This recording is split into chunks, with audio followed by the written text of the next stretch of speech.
Hello friends, मैं हूं वंदना भारती और आप देख रहे हैं कमोडिटी इनसाइट्स। आज बात करेंगे स्पाइसेस में हमारी येलो कमोडिटी टर्मरिक के बारे में। काफ़ी किसान भाई और ट्रेडर्स की क्वेरीज आ रही थी कि इस पे वीडियो बनाया जाए, तो मैंने एक स्पेशल वीडियो बनाया है टर्मरिक के लिए। क्या इसके प्राइस मूवमेंट है, क्या ट्रिगर्स हैं, अगला मूवमेंट यहाँ पे क्या रहने वाला है, 2024 में यहाँ पे क्या संभावना बन रही है टर्मरिक को लेके। क्या ये जीरा के बाद नेक्स्ट कमोडिटी है जो कि एकदम अपसाइड मूव आपको दिखा सकती है, या रिकॉर्ड हाई छू सकता है फिर से 2024 में। बातें करेंगे टर्मरिक को लेके। पहले मैं शेयर स्क्रीन करना चाहूंगी, होप सो आपको ये विजिबल होगा स्क्रीन। और आप यहाँ पे देख रहे हैं टर्मरिक के चार्ट्स को, और मैं यहाँ पे आपको दिखाना चाहूंगी वीकली चार्ट है ये। और प्लेटफॉर्म की बात करेंगे तो ये एनसीडीएक्स का टर्मरिक का चार्ट है, और अप्रैल मंथ का ये चार्ट है। बेस हमारा होता है निजामाबाद का टर्मरिक। तो स्पॉट प्राइसेस जैसे जैसे मूव करते हैं फ्यूचर्स उसको फॉलो करता है यहाँ पे। 2023 से शुरुआत करेंगे क्योंकि यहीं से एक रोलर कोस्टर राइड शुरू हुआ था, और यहीं से हम लोगों ने रिकॉर्ड हाई बनता हुआ देखा था टर्मरिक में। तो करीब करीब यहाँ पे आप अगर देखें तो 6000 से 8000 के रेंज में ये कमोडिटी ट्रेड हो रही थी। यहाँ पे देखें तो मैक्सिमम ये 8500 के करीब गया, और लोअर साइड जो था करीब करीब अगर आप देखेंगे तो 6500 का था। यानी कि 2-3 महीने ये सिर्फ 2000 के रेंज में ये कमोडिटी ट्रेड हुआ। और अचानक से ऐसा क्या हुआ कि 6500 की ये कमोडिटी, ये हाई लगा हुआ है आपको 2023 में। और ये हाई है, बिल्कुल याद रखेंगे हम लोग, 16,286 रुपए का। तो ये क्या हुआ था इस कमोडिटी में कि अचानक से हम लोगों ने 6,6500 की कमोडिटी को 16,000 से ऊपर आता हुआ देखा। यानी कि डबल से भी ज्यादा ये कमोडिटी ने एक मुनाफा दिया था इस साल। किसान भाइयों के लिए ये एक अच्छा साल था। लेकिन यहाँ पे प्रोडक्शन कम था, एक्सपोर्ट क्वेरीज यहाँ पे ज्यादा आ रही थी, जिसकी वजह से हम लोगों ने एक अपसाइड आता हुआ देखा। साथ में यहाँ पे यील्ड कम होने की भी बात थी, और मॉनसून का भी कंसर्न यहाँ पे लगातार आ रहा था, जिसकी वजह से हम लोगों ने प्राइसेस में एक इजाफा आता हुआ देखा। अब मैं आपका ध्यान खींचना चाहूंगी, इसे मैं मंथली चार्ट में करना चाहूंगी, ताकि महीने के मूव के हिसाब से आपको टर्मरिक प्राइसेस को देख पाए, जिसमें ज्यादा क्लैरिटी आपको देखने को मिलेगा। ये सर आप देखिए यहाँ पे बिल्कुल 6,6500 की कमोडिटी थी। और ये जो महीना था, ये अगर आप हम लोग यहाँ पे देखें तो ये आपको करीब करीब मई जून, और यहाँ पे ये जुलाई का महीना है। ये आपको बिल्कुल जुलाई का महीना है। यहाँ पे 3 महीने में लगातार एक अपसाइड मूव आई थी, और मई के महीने से यहाँ पे एक अराइवल आके खत्म होता है, और वहां से एक्सपोर्ट क्वेरीज भी बढ़ती है, जिसकी वजह से हम लोगों ने एक लगातार अपसाइड आता हुआ देखा था। लेकिन अगर टर्मरिक की बात की जाए तो साल में 2 बार यहाँ पे अराइवल्स होते हैं। पहला तो हमारा होता है फरवरी से लेके मई का महीना होता है, दूसरा हमारा होता है अगस्त से लेके अक्टूबर तक। तो आप देखेंगे यहाँ पे जब भी ये आपको जनवरी से ही यहाँ पे गिरावट आनी शुरू हो गई थी, क्योंकि ये अराइवल पीरियड था हमारा 3-4 महीने का। अराइवल पीरियड यहाँ पे जैसे ही खत्म हुआ हम लोगों ने एक अपसाइड आता हुआ देखा। फिर अगस्त का महीने की शुरुआत हुई, ये 8वां महीना है 23 का। तो आपने यहाँ पे देखा होगा कि अगस्त सितंबर अक्टूबर, इनफैक्ट नवंबर में भी हम लोगों ने एक डाउन साइड आता हुआ देखा। तो क्योंकि यहाँ पे फिर से अराइवल जो है उसकी शुरुआत यहाँ पे हो चुकी थी। लेकिन ये कमोडिटी में तेजी थमने का नाम नहीं ले रहा था।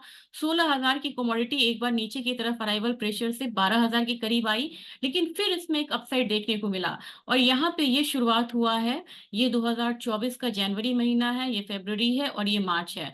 तो 2024 की अगर हम बात कर लेते हैं तो इसने करीब करीब लो लगाया है 12,600 का। 12,600 का लो लगा के ये कमोडिटी ने लगातार करीब करीब 19,800 के करीब ये कमोडिटी गई है। इसने करीब करीब 12,600 से 20,000 तक का हाई लगाता हुआ लगाया है इस कमोडिटी ने। और इसकी वजह से हम लोगों ने देखा है कि एक रिकॉर्ड हाई बनता हुआ देखा। तो ये यूफोरिया क्यों आया, इतना अपसेट क्यों आया? क्योंकि यहाँ पे प्रोडक्शन 15% डाउन था, कैरी फॉरवर्ड यहाँ पे इतना ज्यादा नहीं था। और चूंकि हम 80% से ज्यादा पूरे वर्ल्ड वाइड सप्लायर हैं, तो एक्सपोर्ट क्वेरीज जैसे ही थोड़ी सी बढ़ती है उसका असर देखने को मिल जाता है टर्मरिक प्राइसेस पे। तो यहाँ पे स्पॉट की भी डिमांड थी, एक्सपोर्ट क्वेरीज यहाँ पे बढ़ी थी। दूसरी चीज है कि किसान भाइयों ने भी स्टॉक्स या स्टॉकिस्ट ने यहाँ पे, क्योंकि उनको उम्मीद थी कि आने वाले समय में प्राइसेस बढ़ेगा, तो उन्होंने अपनी थोड़ी सी पोजीशन को होल्ड करके रखा था, जिसकी वजह से मार्केट में एक तेजी आई। अब क्या बात हुई है कि यहाँ पे एक मंदी देखने को मिल रहा है, तो लगातार 20,000 से हम लोग एक फॉल आता हुआ देख रहे हैं। अब ये 17,000 की कमोडिटी हो गई है। 3000 का फॉल आया है। इसके लिए रीज़न है यहाँ पे, क्योंकि अराइवल शुरू हो चुके हैं यहाँ पे। अराइवल जैसे ही यहाँ पे शुरू हुए हैं, तो यहाँ पे मुझे लग रहा है कि प्राइसेज़ अभी थोड़ा-सा डाउनसाइड यहाँ पे रहेगा, क्योंकि करीब-करीब आप देखें तो अगर 50% के करीब मतलब यहाँ पे जो अराइवल्स है वो यहाँ पे आ चुका है। पिछले बार से अराइवल्स ज़रूर यहाँ पे कम है, लेकिन एक्सपोर्ट की जो क्वेरीज़ है वो भी यहाँ पे कम हुई है। पूरा जनवरी मंथ अगर 2024 लें, तो यहाँ पे एक्सपोर्ट क्वेरीज़ कम से कम यहाँ पे 35% से भी ज़्यादा की एक कमी आई है। अगर एक्सपोर्ट क्वेरीज़ की हम बात करते हैं, इसमें आप देख सकते हैं कि इंडिया में अभी टर्मरिक प्राइसेज़ जो है वो ड्रॉप हुआ है, 15% तक एक ड्रॉप हुआ है। लेकिन ओवरऑल अगर हम यहाँ पे अप्रैल महीने से ले लें, अप्रैल महीने से जनवरी 24 को ले लें, तो ओवरऑल 3.5% यहाँ पे एक ड्रॉप जो है वो देखने को मिला है। तो मेरे ख्याल से यहाँ पे ये जो अपसाइड है, ये यहाँ पे थोड़ा-सा नीचे की तरफ ही रहना चाहिए प्राइसेज़ अभी। और अगर हम चार्ट पे देखते हैं, तो मुझे लग रहा है कि चार्ट अभी ये बता रहा है कि प्राइसेज़ यहाँ पे थोड़ा-सा अभी और गिरेगा। और अगर बात की जाए कि अगले महीने क्या मूव होती है, यानी कि अप्रैल से, क्योंकि मार्च का ये महीना खत्म ही होने वाला है और हम जब 1 अप्रैल को मिलेंगे, तो प्राइसेज़ कहाँ पे रहेगा और किस तरीके की मूवमेंट यहाँ पे आ सकती है। तो अभी आप डाउनसाइड करेक्शन में बने रहें, जिनको बाइंग करनी है वो करेक्शन का वेट करें। मुझे लग रहा है कि प्राइसेज़ यहाँ पे करेक्ट होके एक बार 16,000 से लेके 16,000 से 300, 16,300, 16,000 के रेंज में एक बेस बनाएगा। वहाँ पे आप अपनी बाइंग को कर सकते हैं। और फिलहाल जो ट्रेडर्स हैं या जो इंट्राडे ट्रेडर्स हैं, वो यहाँ पे सेल एट हाई की जो स्ट्रैटेजी है, वो अपना सकते हैं। और किसान भाई जो हैं, अगर उन्हें अपना स्टॉक्स रिलीज़ करना है, वो करंट मार्केट प्राइस पे भी कर सकते हैं।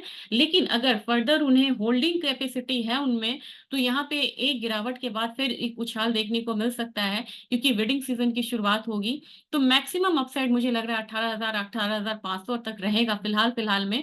वो एक अच्छा लेवल आपको मिलेगा, जहाँ पे आप अपने पोज़ीशंस को यहाँ पे स्टॉक को बेच सकते हैं। इसके लिए जो टाइम पीरियड है, वो कम से कम 1 से डेढ़ महीने का रहेगा 18,500 का। लेकिन ध्यान रखने वाली बात ये है कि पहले यहाँ पे एक फॉल आएगा, तभी जाके यहाँ पे एक लोअर लेवल बाइंग आएगी। और लोअर लेवल बाइंग के लिए सबसे ज़्यादा आपको एक्सपोर्ट डेटा पे ध्यान रखना होगा। एक्सपोर्ट डेटा जैसे ही यहाँ पे इम्प्रूव होता है, वहाँ पे आपको एक बाइंग देखने को मिलेगी। लेकिन फिलहाल थोड़े से मंदी में मैं हूँ और मुझे लग रहा है कि 16,000 तक एक बार टर्मरिक का प्राइसेज़ आ सकता है। इसको ध्यान में रखते हुए ट्रेड करें।